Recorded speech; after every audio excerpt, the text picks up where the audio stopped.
हाय दोस्तों, मैं ऐसा करता हूँ आप लोगों का सी टेट के एग्ज़ाम्स की जो तैयारी है वो अच्छी तरह से चल रही होगी, क्योंकि एग्ज़ाम जो है वो जुलाई में कंडक्ट कराई जाएगी।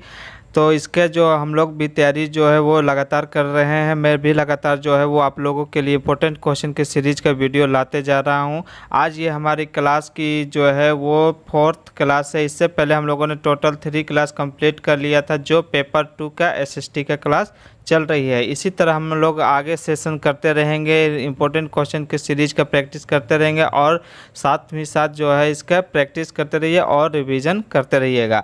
चलिए आज का पहला क्वेश्चन आज का देख लेते हैं यहाँ पर कि शिवाजी के माता पिता का नाम क्या था। जो शिवाजी थे मराठा साम्राज्य के, वो शिवाजी के माता पिता का नाम क्या था। तो चलिए पहले इनका डिटेल देख लेते हैं। शिवाजी का जन्म जो है वो हुआ था 1630 में। कब हुआ था? 1630 में इनका जन्म हुआ था। और इनके पिता का नाम था शाहजी। पिता का नाम था शाहजी और माता का नाम था जीजाबाई। जीजाबाई इनके माता का नाम था। ठीक है, ये मराठा साम्राज्य के थे जिनका जन्म हुआ था 1630 में। उनके पिता का नाम शाहजी और माता का नाम जीजाबाई था। ठीक है, प्रत्येक क्वेश्चन को अच्छी तरह से आप लोग जो है ध्यान से देखते चलिएगा और साथ ही साथ नोट करते चलिएगा। क्लास में आप ज़रूर से ज़रूर अपना नोट लेकर के बैठे रहिएगा। चलिए क्वेश्चन अगली देख लेते हैं। यहाँ पर देखिए 2 क्वेश्चन मिला। एक उनके माता पिता का नाम, उनका जन्म कब हुआ था? 1630 में। ठीक है, चलिए अगली क्वेश्चन की तरफ चलते हैं कि पेशवा मतलब क्या होता है। मराठा साम्राज्य में एक पेशवा पद होता था जिसको क्या कहते हैं वहाँ पर? पेशवा का मतलब क्या होता था? तो पेशवा का मतलब जो है वो होता था प्रधानमंत्री। मराठा साम्राज्य में जो है वो पेशवा पद जो होता था उनको क्या कहते थे? उनको कहा जाता था प्रधानमंत्री को ही पेशवा कहा जाता था मराठा साम्राज्य में। ठीक है, चलिए क्वेश्चन नंबर 3 देख लेते हैं। यहाँ पर जो क्वेश्चन इंपॉर्टेंट है मैं अच्छी तरह से उसको एक्सप्लेन करूंगा, ताकि आपको उससे रिलेटेड जो भी क्वेश्चन बनेगा उसको आप अच्छी तरह से एग्जाम्स में इसको टिक कर पाएंगे। ठीक है, चलिए देखते हैं अगला क्वेश्चन है यहाँ कि मराठों ने मुगल से गुजरात कब छीना था। मुगलों से गुजरात कब छीना था मराठों ने? तो मराठा ने जो है वो मुगल से गुजरात 1720 ईस्वी में छीना था, मतलब युद्ध करके उसे हासिल किया था। कब? 1720 में। साथ ही साथ गुजरात के वहाँ पर और किस जगह को लूटा था वहाँ पर? मालवा नामक जगह को भी इन्होंने छीना था।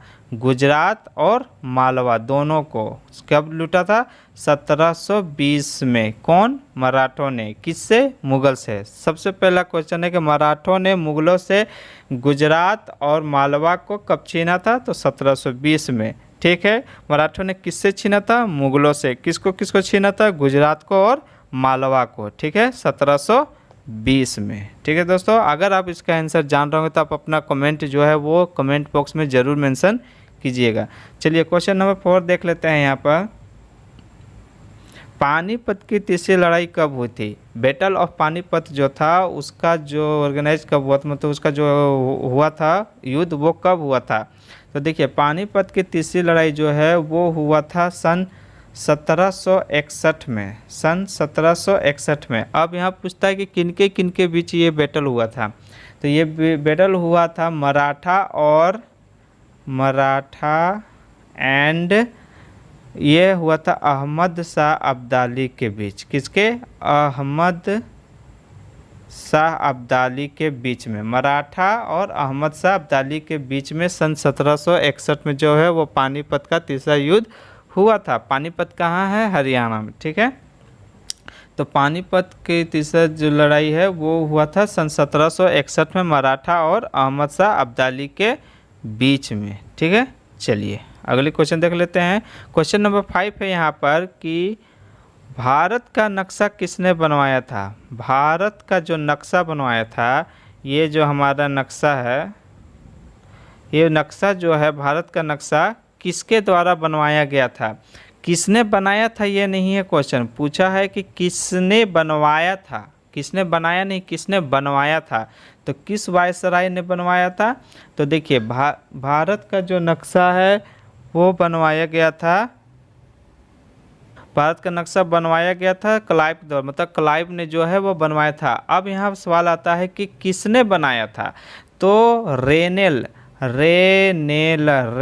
नाम का एक व्यक्ति था, उसी ने बनाया था भारत का नक्शा। कब बनाया था, तो सन 1782 में, सन 1782 में जो है वो भारत का नक्शा बनाया था। भारत का नक्शा किसने बनाया था, रेनेल ने। कब बनाया था, 1782 में। किसने बनवाया था ये नक्शा, तो ये नक्शा बनाया था क्लाइव ने। किसने बनवाया था, क्लाइव ने। ठीक है। अब यहाँ पर देखिए, यहाँ पर 3 क्वेश्चन आपको यहाँ पर देखिए देखने को मिल रहा होगा कि किसने बनाया, क्लाइव ने, कौन बनाया, रेनेल ने, और कब बनवाया था, सन 1782 में। ठीक है। चलिए, अगर आपको वीडियो अच्छा लग रहा है तो कृपया लाइक और सब्सक्राइब जरूर से ज़रूर कीजिएगा। चलिए क्वेश्चन नंबर 6 देख लेते हैं। यहाँ पर हमारा क्वेश्चन नंबर 6 है कि इतिहास को 3 भागों में किसने बांटा था। इतिहास को जो है वो 3 भागों में किसने बांटा। तो देखिए यहाँ पर आप देख पा रहे होंगे कि इतिहास जो था वो जेम्स मीले ने जो है वो 1817 में एक पुस्तक पब्लिश किया था। उस पुस्तक का नाम था अ हिस्ट्री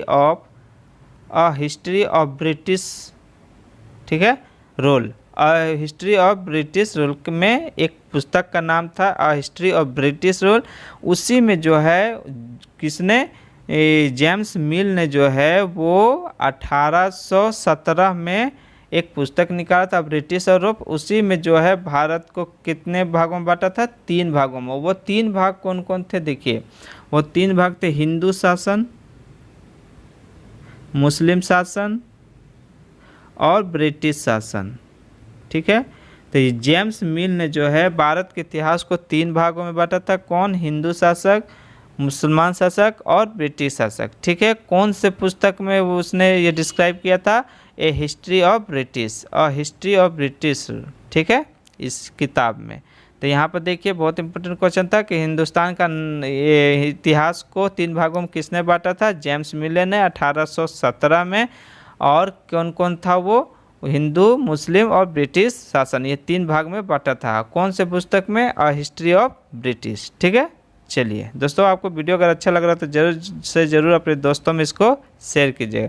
चलिए क्वेश्चन नंबर 7 देख लेते हैं कि ईस्ट इंडिया कंपनी ने चार्टर की इजाज़त किससे ली थी। मतलब व्यापार करने की इजाज़त तो जो है वो किससे लिया था, किसने, ईस्ट इंडिया कंपनी। आपको मालूम होना चाहिए ईस्ट इंडिया कंपनी जो 1600 भारत में आया था वो किस एम से आया था, यहाँ राज्य करने के एम से नहीं आया था। वो यहाँ पर व्यापार करने के लिए भारत आए थे।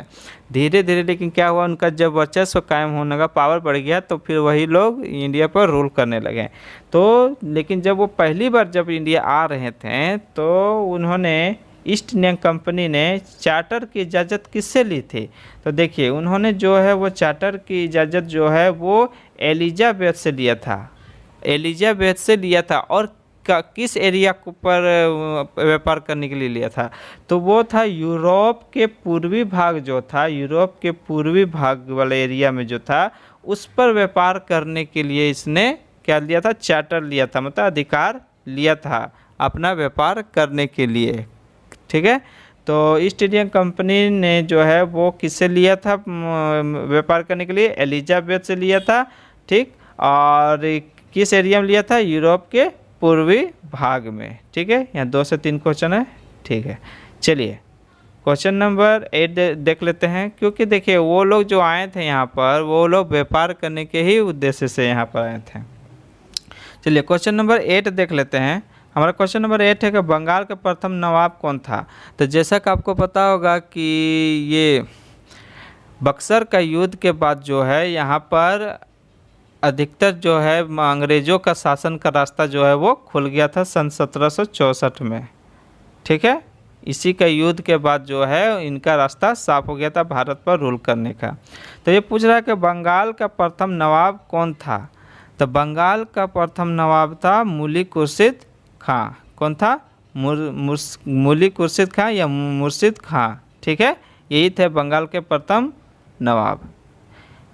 चलिए, इन्हीं को जीतने के बाद जो है मतलब ये ब्रिटिश लोग इन्हीं को रूल करने के लिए दे दिए थे, ताकि इनसे जो इंटरेस्ट आए फिर उससे अपनी मजबूती बनाए पकड़।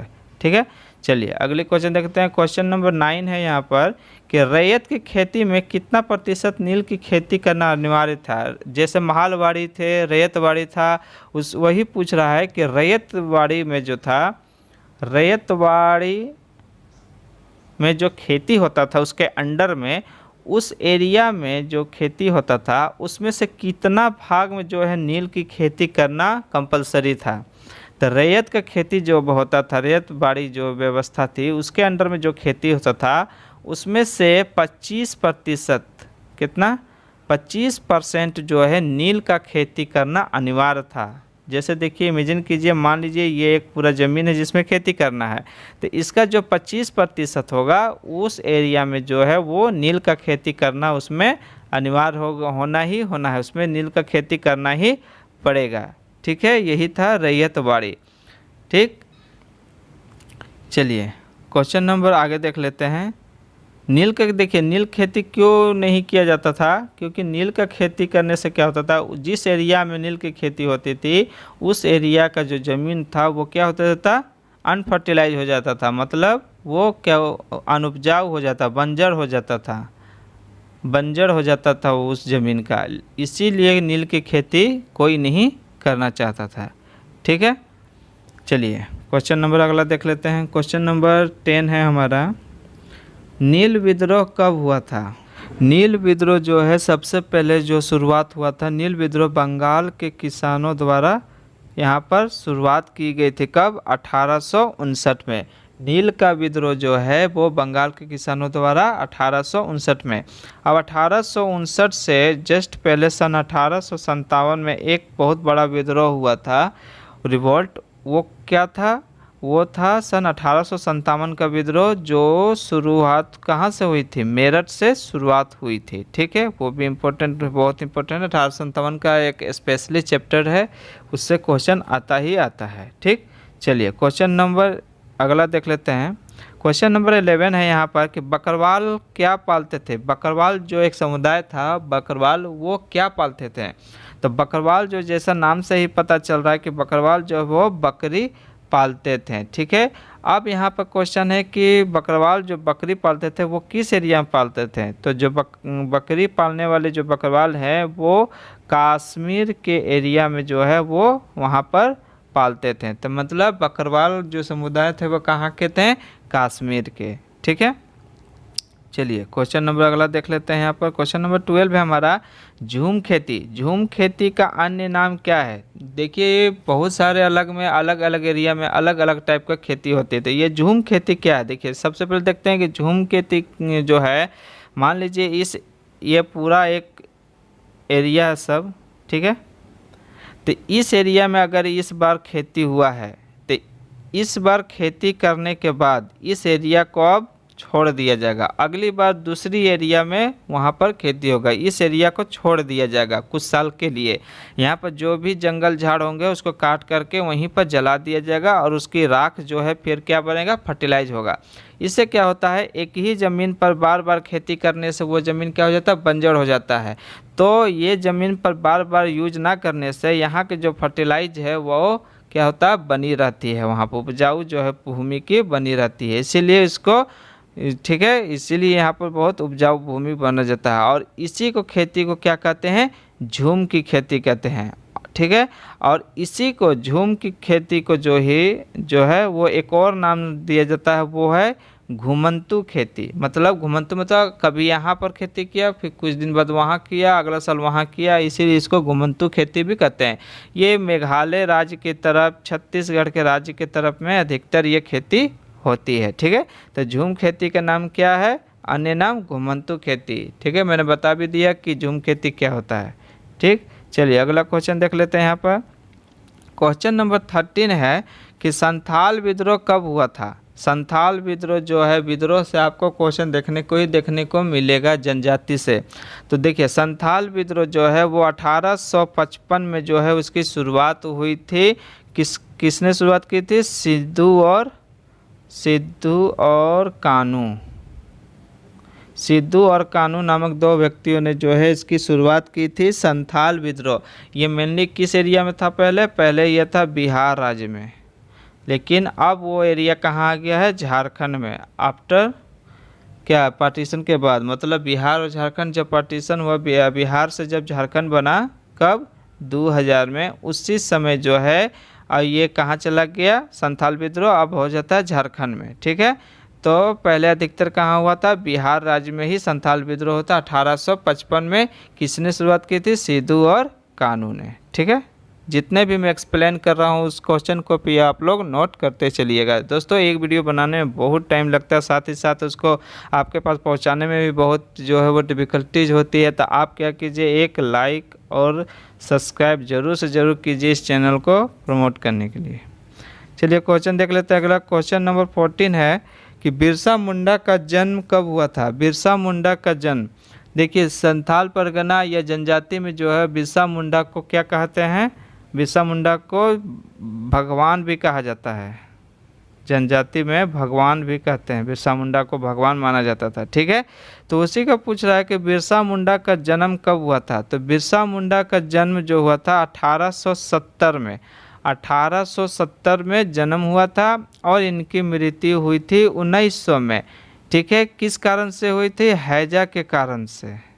किसके कारण से? बिरसा मुंडा के जन्मदाता, बिरसा आंदोलन के भी जन्मदाता यही थे, बिरसा मुंडा ही थे। ठीक है, तो बिरसा मुंडा का जन्म 1870 में हुआ था। किस कारण से? हैजा 1870 में जन्म हुआ था और इनकी मृत्यु 1890 में किस कारण से? हैजा रोग के कारण से। ठीक है, और बिरसा आंदोलन का जन्मदाता कौन थे? यही बिरसा मुंडा। ठीक है, चलिए क्वेश्चन नंबर 15 देख लेते हैं कि झांसी की